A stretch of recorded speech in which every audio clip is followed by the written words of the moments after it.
Hey folks, this is Pastor Dan. We were talking about some of our plants. These are some in another room. These have gone past the stage where what they need is the protection of the little greenhouse, and what they most need to proceed to grow and to develop is light. So you can see they're very closely placed under this very intense light, and it simulates daylight. And what's happening now is they're getting a dose of daylight that they wouldn't see otherwise until summer, or if they lived on the equator. So this is what's happening right now, and this is where we're at. But again, there's some developmental stages here, and we're talking about comparing it to our spiritual development. And I want you to think of this. There comes a point in time when what we most need is not the protection of our greenhouse, of our bubble, of our place where people look out for us and care for us.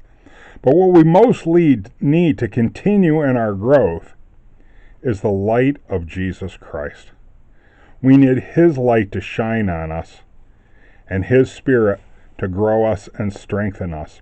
You'll see these plants look a little spindly and weak. They sprouted well and they grew well, but now is the time for them to put on endurance and strength and growth in preparation to be planted outside and do what they were made to do, and that is to bear fruit for our consumption. Some of them over here, there's a few plants of cucumber in the front, but the bulk of those are tomatoes of various different kinds. There's beefsteak, and there's Rio, and there's cherry tomatoes. And these little spindly looking creatures right here, those are my wife's favorite, actually. Those are Brussels sprouts.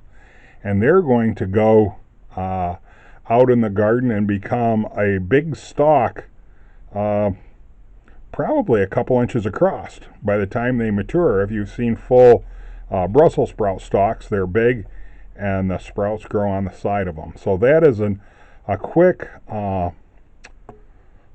appraisal of where we're at and what's going on. Hopefully soon we'll be in the garden proper, doing some tilling and of course more rock removal, and then we'll place these plants and you'll get to follow along and kind of see the development of how things go.